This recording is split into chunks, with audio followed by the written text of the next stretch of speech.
Bonjour à tous, dans cette vidéo nous allons étudier le principe du théorème de Thévenin à travers ce montage qui est constitué de trois résistances R1, R2, R3 et d'un générateur de tension E1.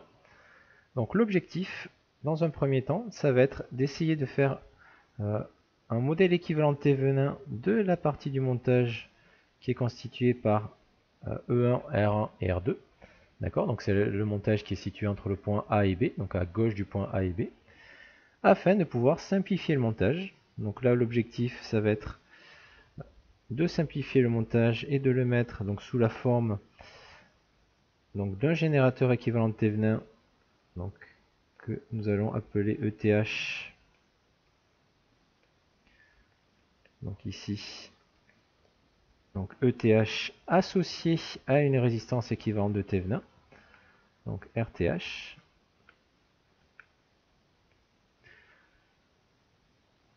Voilà, donc faire le modèle équivalent de Thévenin de la partie entre les points A et B.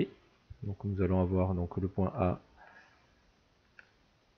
le point B, afin de simplifier le montage et donc de pouvoir calculer plus facilement la tension AB et l'intensité du courant donc dans la résistance ici R3.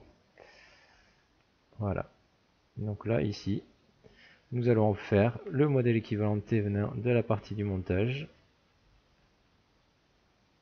d'accord, pour simplifier ce montage et donc nous faciliter les calculs. Donc la tension UAB que nous allons essayer de calculer plus facilement ainsi donc que le courant I qui circule dans la résistance R3. Voilà, donc dans un premier temps, nous allons essayer de déterminer donc ETH, RTH. Donc par définition, donc du théorème de Thévenin, donc d'après le théorème de Thévenin, nous allons pouvoir écrire donc ETH par définition qui sera égal à la tension que nous avons entre A et B à vide. Donc à vide, ça veut dire quoi? Donc ça veut dire qu'on va déterminer la tension UAB lorsque l'on supprime la charge. Donc à vide, ça veut dire que nous supprimons ici la charge R3. Donc là, ici, cette charge ici, R3, n'existe pas, et donc il n'y aura pas de courant ici, I. Voilà, donc pour déterminer la tension donc, entre le point A et le point B, donc vous voyez, vous avez un générateur qui va générer un courant dans R1, et cette intensité du courant ne va pas pouvoir aller dans la charge puisqu'il n'y a plus de charge, donc va aller directement dans la résistance R2. Donc nous aurons le même courant dans R1 et dans R2. Donc nous allons pouvoir écrire cette tension UAB donc en utilisant donc le diviseur de tension. Donc d'après le diviseur de tension, nous allons avoir UAB à vide qui sera égal donc à R2 divisé par R1 plus R2 fois la tension E1. Donc le diviseur de tension, nous l'avons déjà étudié dans des vidéos précédentes. Donc là, je n'y reviens pas tout de suite. Voilà, donc ici, donc au niveau de R2, donc R2 on a dit qu'il valait donc 1000 ohms, donc R2 il vaut 1000. R1 il vaut donc 300. Et donc E1 il vaut 7 volts. Donc si on fait l'application numérique, nous allons trouver, donc on va faire, je vais l'écrire, donc ça va faire 1000 divisé par 300 plus 1000 fois 7 volts. Et donc si on fait l'application numérique, nous allons trouver une tension ETH qui sera égale à 5,38 volts environ. Voilà, donc ici nous allons avoir ETH qui sera égal à 5,38 volts. Ça, je vais le noter donc, au niveau du logiciel. C'est un premier résultat.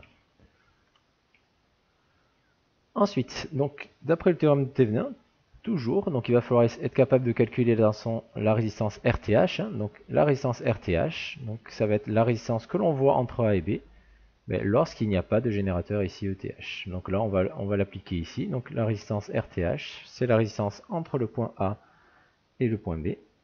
Donc là, je vais l'écrire. Donc RTH, c'est égal à la résistance vue entre A et B lorsque le générateur est éteint.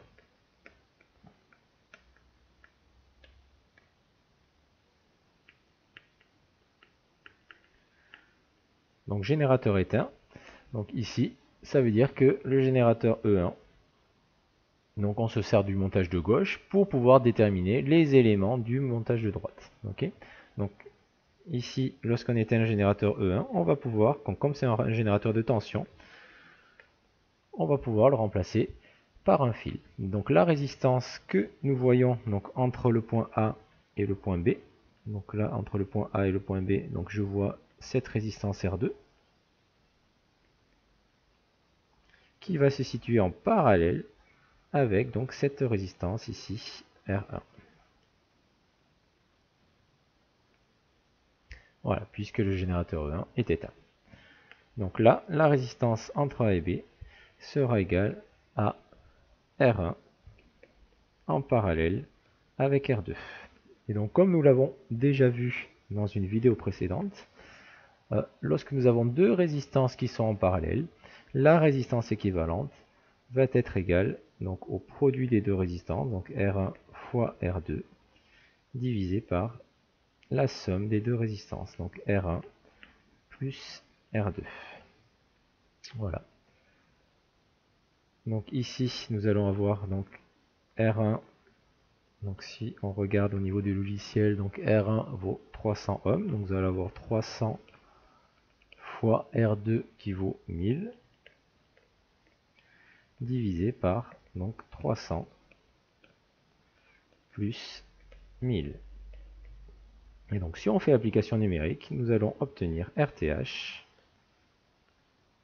égale environ à 231 ohms. Donc voilà pour la résistance équivalente de Thevenin.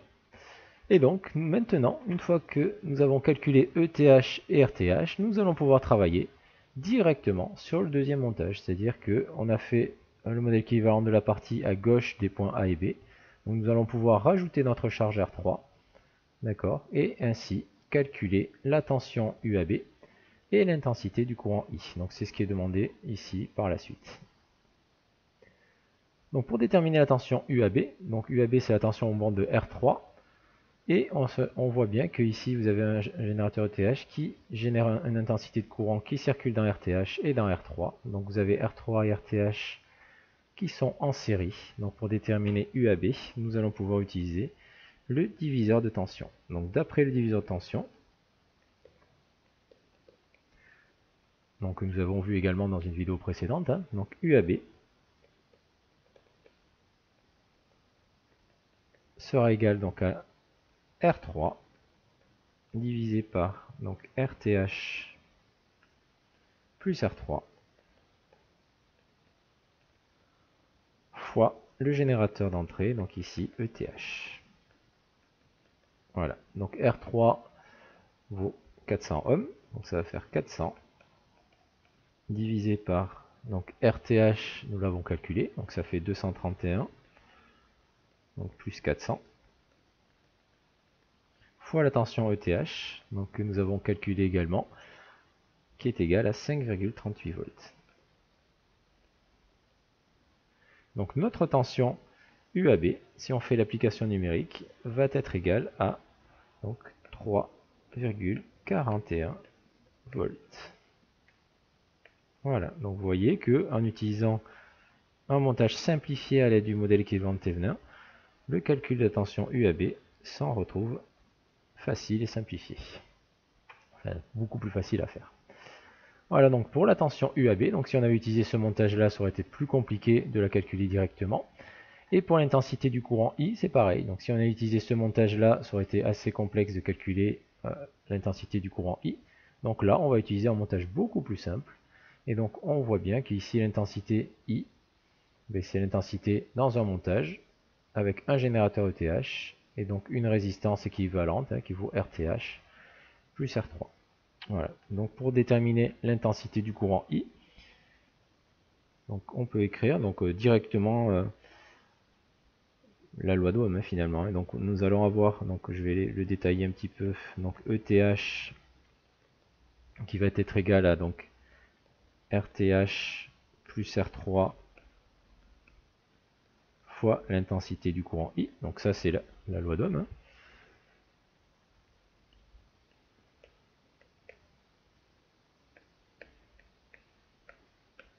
Et donc nous allons pouvoir en déduire très facilement l'intensité du courant I. Donc I va être égal à donc ETH divisé par RTH plus R3. Voilà, donc il suffit d'effectuer l'application numérique. Donc ETH, on avait dit que c'était 5,38. RTH 231. Et donc R3 qui vaut 400. Et donc si on fait l'application numérique, nous allons trouver donc I, l'intensité du courant I en milliampères, va être égale donc à 8,53 milliampères.